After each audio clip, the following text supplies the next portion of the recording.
I used to think I had it all figured out. The job, the family, the balance.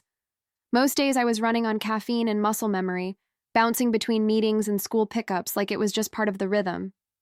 People would ask how I did it, and I'd laugh, saying, "Oh, magic and meltdowns." But underneath that, I truly believed I was lucky. I had a daughter who lit up my world, and a husband I swore was the most devoted man on earth.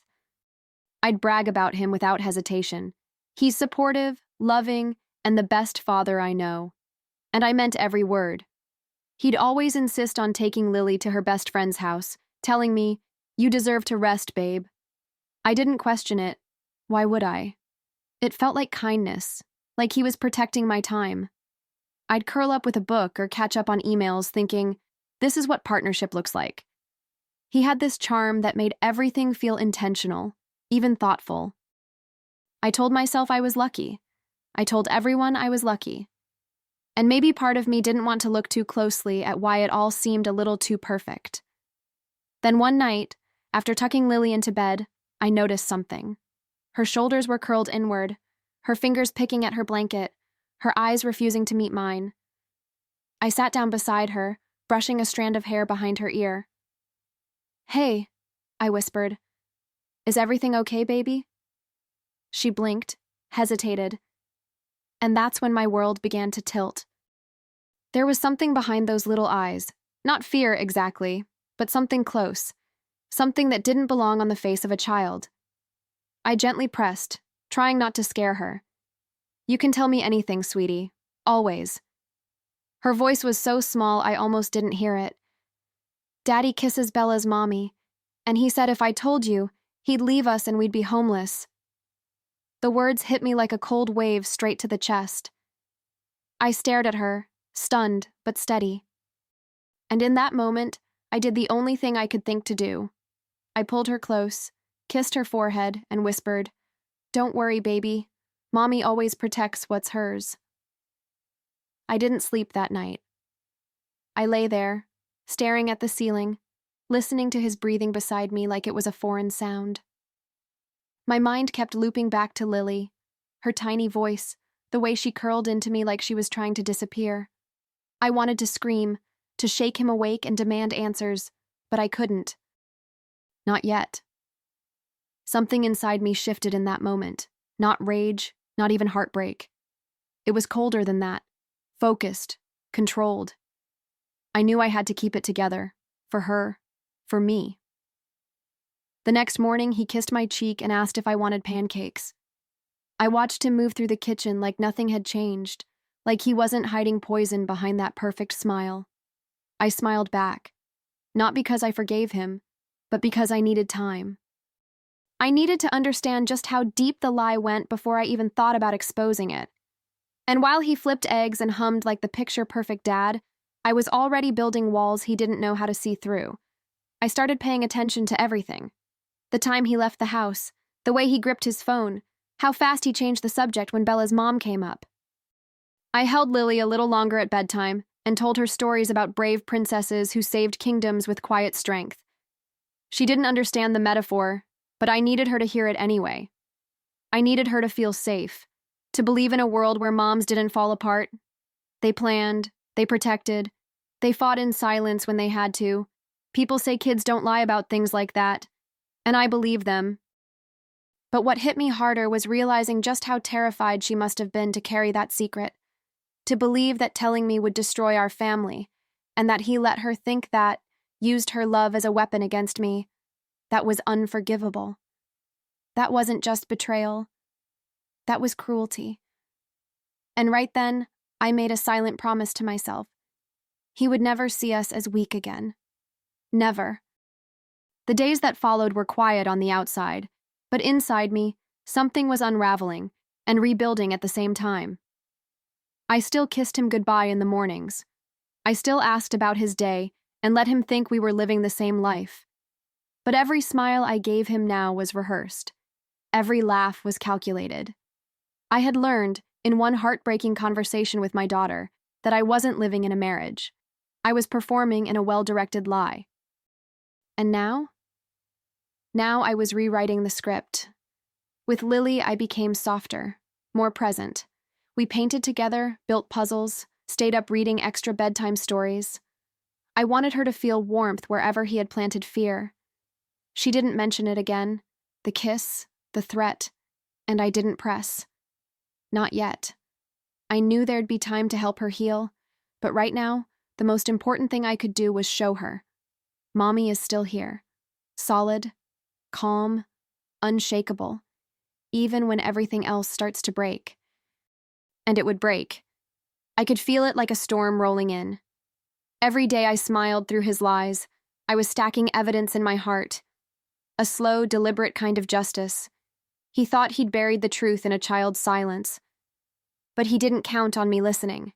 He didn't count on me becoming someone new, someone who no longer needed to beg for love or wait for honesty. No, I was becoming someone who didn't just survive betrayal. I would own it, weaponize it. I kissed Lily goodnight one evening, just a few days later, and she asked, "Are we okay, Mommy?" I smiled, brushing her hair back like always. "We're more than okay, sweetheart." Because what she didn't know, what he didn't know, was that I had already started planning, and everything he thought he controlled, it was already slipping through his fingers. I didn't confront him, not right away.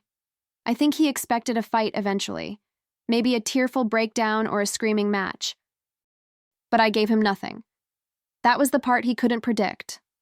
I kept the rhythm of our home exactly as it had always been.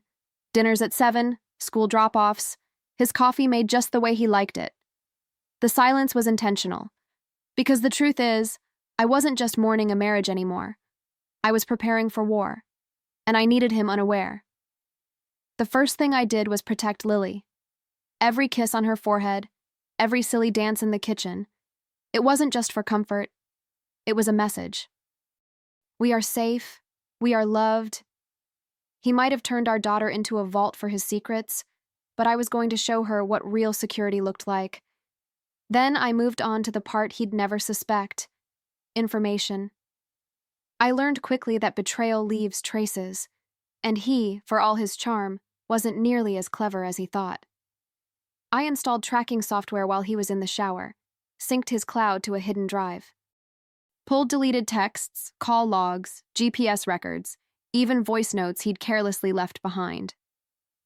Every time he smiled at me, I felt a strange kind of power. He thought he was living two lives, but he didn't realize I was watching both. It was like I had stepped outside myself and become someone entirely new, someone sharper, quieter, dangerous, in a way only a mother protecting her child can be. I didn't stop there. I met with a lawyer under the guise of a coffee date with a friend. I began shifting accounts, making copies of important documents, logging every conversation we had. I even recorded the way he looked at his phone during dinner, the flicker in his eyes when it lit up, the way his voice dropped when he said he'd be working late. He thought I was the same woman he married, but he forgot. Women like me survive by turning heartbreak into strategy. The hardest part wasn't the evidence. It wasn't even watching him lie to my face while our daughter colored just a few feet away. The hardest part was pretending I didn't know, smiling when he touched my back in the kitchen, nodding when he told me he'd be home late again. Every word, every gesture was a test of my self-control. But I passed, because deep down I understood something most people forget. Sometimes the quiet ones are the most dangerous. There were moments, though, when the pain threatened to crack through. Like when I found an old voicemail he'd left her, Bella's mom, laughing, calling her beautiful, promising next time would be longer. I listened to it alone, in my car, staring at the steering wheel like it had answers. And for a second, I couldn't breathe. Not because I loved him still, but because that voice, it was the same one he used to say my name, the same laugh I once trusted with my future. But I didn't let it break me. Instead, I stored it away, like ammunition. Every lie, every touch, every digital breadcrumb was part of the blueprint. I wasn't reacting. I was constructing. I was building something so airtight, so undeniable, that when it came time to expose him, he wouldn't have room to twist it. That was my goal. Not just to leave, but to leave in a way that left him scrambling for air, just like he'd done to me, only without the warning. One night, I sat on the floor of our walk-in closet, surrounded by folders and flash drives, and found an old photo, the two of us on our wedding day. He was smiling like he'd just won a prize, and I was looking up at him like I actually believed I had. I held it for a long time. And then, I whispered, almost without realizing it. "You told our daughter lies. I'll make sure the truth ruins you."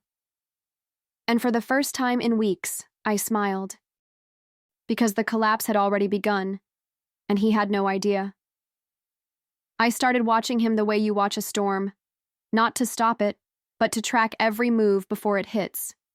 He'd leave the house humming, phone in hand, and I'd already know where he was going before he even pulled out of the driveway. I had the timestamps, the locations, even screenshots of him parked outside Bella's house during play dates. He thought he was ahead of me. But every mile he drove, every message he deleted, just tightened the rope around his own neck. At dinner, he'd reach for my hand like nothing was wrong. And I'd let him. I had become an actress, a damn good one. My eyes still met his, my voice stayed soft. But inside, I was already gone. I had detached myself from the fantasy we built, the story we sold to everyone around us. He was still playing house. I was drafting the demolition plan. And every time he looked at me with that smug, oblivious grin, I felt a strange kind of thrill. Because he had no clue what was coming. I wasn't just documenting his betrayal. I was rebuilding my future.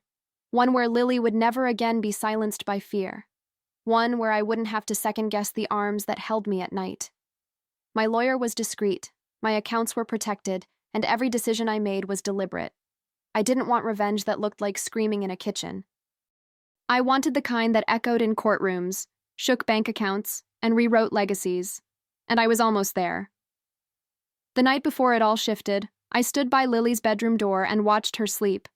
Her breath was steady, her arms curled around a stuffed rabbit she'd had since she was 2. I felt the weight of what I was about to do, not just for me, but for her. And as I turned off the light and walked down the hall, I felt it, the calm before the collapse. It wasn't fear, it was power. Quiet, steady, unshakable power. The kind that builds just before the storm breaks everything open. I needed confirmation. Cold, undeniable proof that what Lily said wasn't just a moment of confusion. So I did what any woman backed into a corner would do. I found a way to look her in the eyes, Bella's mom. I messaged her anonymously, careful not to sound threatening, just a curious little bird wanting clarity. Her response, swift denial. "Absolutely not," she replied. "There must be some mistake." I almost laughed. Not because it was funny, but because lies like that always crack with pressure. It only took a few days. He dropped his guard, again. Another trip to Bella's, another too-long visit, another missed dinner. And just like clockwork, I followed from a safe distance. There she was, opening her door, smiling, dressed like she wasn't expecting company. But she was. I snapped a photo from the passenger seat of a parked car down the block. It wasn't anger I felt, not anymore. It was something colder, like watching someone dig their own grave with a spoon. I went home that night and stared at my ceiling again, but this time I wasn't overwhelmed. I was calculating. There's something eerie about planning a takedown while folding laundry. The contrast of it all, his dress shirt in one hand, digital files of his betrayal in the other. That's when I remembered something a friend once told me. If you want people to believe the truth, tell it in a way they can't look away from. And just like that, the idea began to take shape. I reached out to an old college friend, now a journalist known for her sharp takes on family law and betrayal. I didn't give names, not yet. But she listened. She asked the right questions. She told me stories of other women who'd been silenced by charm and appearances. "If you ever want to go public," she said, "I'll help you tell it right." And while I didn't know if I was ready to burn it all down just yet, I knew one thing for sure. I wanted the matches in my hand. That's when the idea of the anniversary party came to me. 11 years married, more than a decade of shared lies, fake smiles, and carefully constructed illusions. He loved attention. Always did. The kind of man who thrived on admiration, who lit up when people called us couple goals. So I gave him exactly what he craved, a celebration in his honor. "You deserve it," I told him sweetly. And oh, how he beamed. He had no idea I was laying the foundation for his unmasking. I made the guest list look casual: friends, coworkers, neighbors, but I made sure to include every person who mattered in his world, the people who thought they knew him. And of course, both Lily's and Bella's families were invited. I made it sound innocent, a gathering of playdate parents. "Let's all celebrate together," I said with a smile. The whole time I could feel the edge in my voice softening into honey. I had never lied so beautifully. The party planning became a performance in itself. I ordered his favorite cake, picked a venue he adored, even chose a song for our first dance, one we hadn't danced to in years. He was touched, moved, even a little emotional, and I played the part of the devoted wife flawlessly. But what he didn't know was that while I was choosing centerpieces and writing speeches, I was also editing something else, a slideshow. Not of our memories, but of his sins. Every file, every photo, every detail I'd gathered over weeks was laid out frame by frame. The timestamps, the text messages, the GPS trails, even the voicemail, cleaned up and captioned. I wanted to make sure no one missed a word. It wasn't revenge I was after. Not really. It was truth, raw and public. The kind of truth that leaves no room for denial. And as I watched the slideshow come together, I didn't feel fear. I felt ready. He wanted to show the world his perfect family. I'd show them the real one. The night before the party, I stood in front of the mirror longer than usual. I wasn't checking my reflection. I was studying it. The woman staring back at me wasn't the same person who once cried over unanswered texts or begged for honesty in whispered arguments. No, she was calm, composed, dangerous in her stillness. I tried to remember the last time I felt this powerful in my own skin. It had been years. But now I was no one's fool. I was the storm he never saw coming. He was buzzing with excitement all day. He even posted about it. "Can't wait to celebrate the woman of my dreams, 11 years strong." I read that post 3 times, wondering if he actually believed his own fiction. If maybe, in that twisted head of his, he thought the performance was real. But it didn't matter. I let him have that moment of illusion, because what was coming wasn't just a disruption, it was a reckoning. And everyone he loved was about to witness it firsthand. As the guests began to RSVP, I caught glimpses of myself in quiet moments, folding napkins, setting tables, answering polite texts. I looked like any other loving wife planning a celebration. But beneath it all, I was a woman counting down seconds to detonation. There's a kind of thrill in holding a secret that big. Not a joyful thrill, something deeper, heavier, like standing on a fault line with a match in your hand, and I was finally ready to strike. The final touch was a line I added to my speech, carefully rehearsed, beautifully vague. It would start sweet, like every good toast. But as it unfolded, word by word, it would shift. The tone, the truth, the trap. And I knew, without question, that by the time I finished speaking, nothing in that room would ever be the same. He thought this was the beginning of another chapter in our love story. But it wasn't. It was the ending, and I was the one writing it. The venue glowed with fairy lights and soft jazz, the kind of atmosphere people romanticize in movies. I watched the guests arrive one by one, exchanging hugs and compliments, sipping wine and smiling at him like he was the hero of some love story. He soaked it all in, shaking hands, thanking people for coming, wrapping his arm around me like I was his prize. It was almost surreal, standing there in that dress, playing hostess to people who didn't know they were walking into a demolition site. He gave a short speech first, full of charm, gratitude, a sprinkle of self-deprecating humor. "Grace has put up with me for 11 years, and I think that makes her a saint," he joked. The room laughed, warm and gullible. I smiled too, just enough. Then he handed me the mic with a kiss on my cheek, and I stepped into the center of the room. My heart was steady, my hands didn't shake. I looked out over that sea of friendly faces and thought, this is what justice looks like in a silk dress. I started slow, thanked everyone for coming, talked about marriage, about how it's not always easy, how it takes work, sacrifice, trust. I watched his face from the corner of my eye, relaxed, proud, completely unaware. And then I shifted. I spoke about deception, about how love becomes a weapon when used to control, to silence, about little girls who carry secrets too heavy for their age. A few people shifted in their seats. He laughed nervously, thinking I was getting poetic, until I wasn't.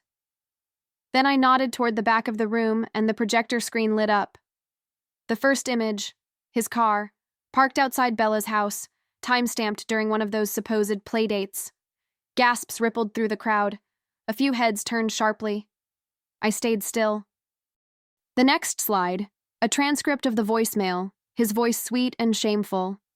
His face dropped, like someone had pulled the floor out from under him. And just like that, the perfect illusion began to shatter. People were frozen. Wine glasses paused mid-air, conversations cut off mid-word. You could feel the weight in the room shift, a collective holding of breath. I kept speaking, calmly, like I was reading a bedtime story. You see, I said, when a man tells his daughter that truth will destroy her family, what he's really teaching her is that love is something to be afraid of. That's when I heard it, a soft gasp from Bella's mom. I turned slightly, not enough to confront her, just enough to let her know. I see you too. She stood there like someone had just unzipped her skin. Her eyes darted around the room, looking for an exit, a distraction, anything. I wondered if this was her first time being caught, or just the first time it was this loud. I didn't feel pity. Not yet. Because whether she was a victim or a co-conspirator, she let my daughter carry the weight of something that was never hers to hold. That alone? Unforgivable. And tonight I wasn't just telling the truth. I was returning the burden to its rightful owners. My husband, or whatever he was now, didn't move, didn't speak. Just stared at the screen like it was a nightmare he couldn't wake from. Maybe part of him thought I'd never find out, or worse, maybe he knew I would and never thought I'd do anything about it. Either way, the expression on his face wasn't regret. It was exposure. And that, in the end, was all I needed. Because shame has a sound, and I was hearing it now. In every whisper, every shifting foot, every broken illusion cracking open like glass. I closed with one line, the one that had echoed in my mind since the night Lily first whispered the truth. You made our daughter carry your guilt. Now the whole room can carry your shame. I watched him flinch, just barely, and that's when I knew the impact had landed.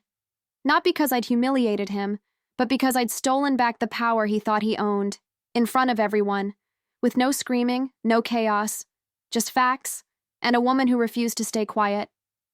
For a moment, the room was completely still. No one clapped, no one spoke. It was as if the air itself didn't know how to move. Then I raised my glass. Slow, steady, intentional. My voice didn't waver. To the truth, I said, and to Lily, the bravest person in this room. That was when it happened. A single guest, someone I barely knew, started clapping. Then another, not loud, not celebratory, but honest.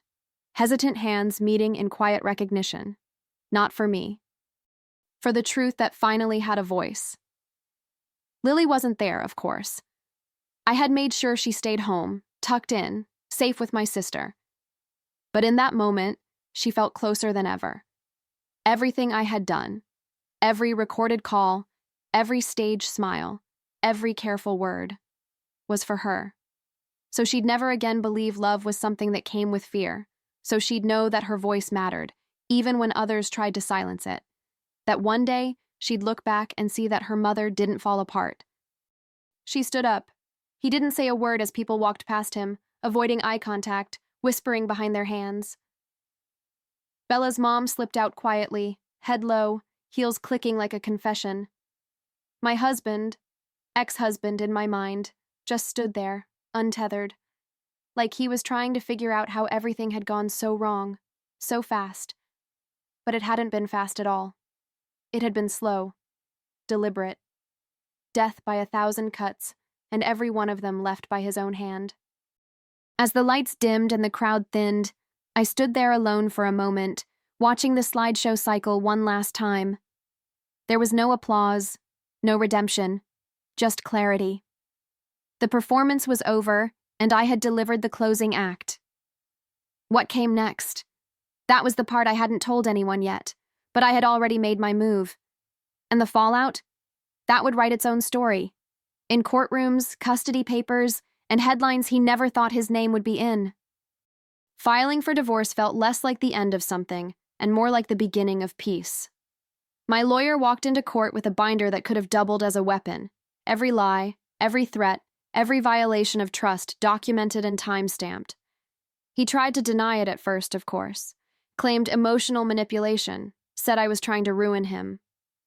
But truth doesn't need to scream to be heard. And mine sat quietly in those pages, speaking louder than he ever could. The judge didn't take long to see through his performance. Lily's testimony wasn't required, thank God. But the written account I submitted on her behalf spoke volumes. That one sentence, in her own words, hit harder than any legal argument. Daddy said if I told Mommy, we'd be homeless. It was a child's voice, simple and uncoached, and it cracked the whole illusion open. The courtroom was silent when it was read aloud. Even he looked down. I don't think out of shame, just out of realization that his game was over. I was awarded full custody without dispute. He didn't fight for the house. Couldn't really. I'd already secured the assets, lined the walls with enough receipts to make any challenge impossible. But it wasn't about the house. It was about safety.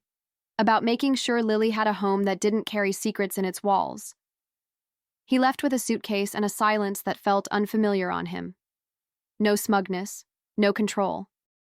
Just a man dismantled by his own choices, walking out of a life he never really valued. Word spread quickly. Friends, neighbors, even some of his co-workers who had once sung his praises. The op-ed I'd written, anonymously at first, was picked up by 2 major outlets. Titled, "When Love Threatens Your Child," it struck a nerve. People started reaching out, women I'd never met, mothers, survivors. They didn't know who I was, but they knew what I had been through. And suddenly, my story wasn't just mine anymore. It had become something louder, something bigger. I hadn't expected the op-ed to go viral. I wrote it late one night, sitting at the kitchen table with a mug of cold tea and a heart that still felt bruised. I didn't use names. I didn't need to. The story was universal.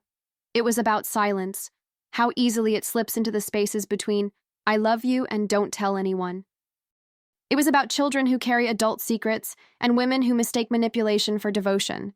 It was raw, honest, and suddenly it was everywhere.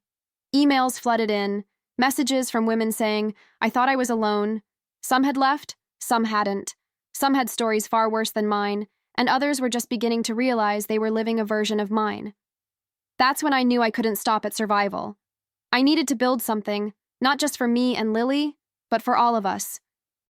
The invisible ones, the silenced, the women who still smiled through their pain because they didn't know there was another option. So I started small, a weekly group at a local center, anonymous at first, coffee, conversation, quiet bravery. And then something unexpected happened. Bella's mom reached out. Her message was short. "I didn't know how to stop it. I thought I was protecting myself, but I see now what it cost your daughter. I'm sorry." I stared at the screen for a long time. I didn't feel anger, just a strange ache, the kind that comes when someone else's shame mirrors your own scars. We met in person a week later. There were no accusations, no bitterness, just 2 women sitting across from each other, recognizing the same grief in different shapes. She told me how he'd manipulated her too. Guilt, charm, fear. How she'd almost believed she was the only one.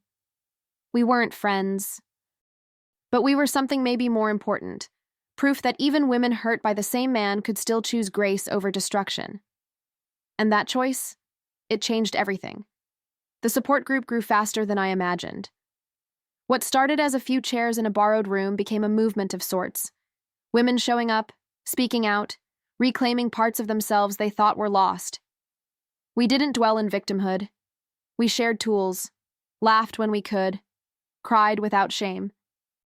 We taught each other what boundaries looked like, what safety felt like.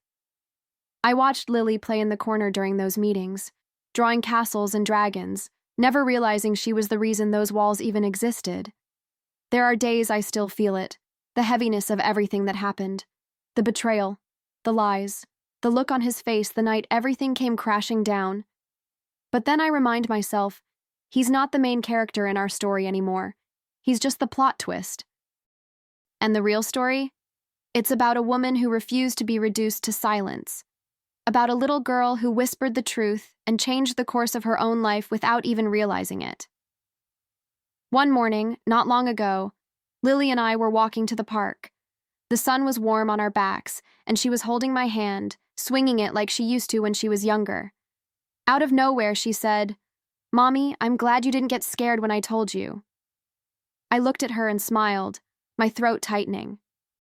"Me too, baby," I said. "Me too." Because in that moment I knew I hadn't just saved her from his lies. I'd given her permission to trust her voice for the rest of her life. He once told her that if she spoke up, we'd have nothing, that silence was safer. But here we were, sunlight on our skin, laughter in the air, and not a single secret left to rot in the dark. We had everything. And him? He had no one. That was the final truth, the one he never saw coming.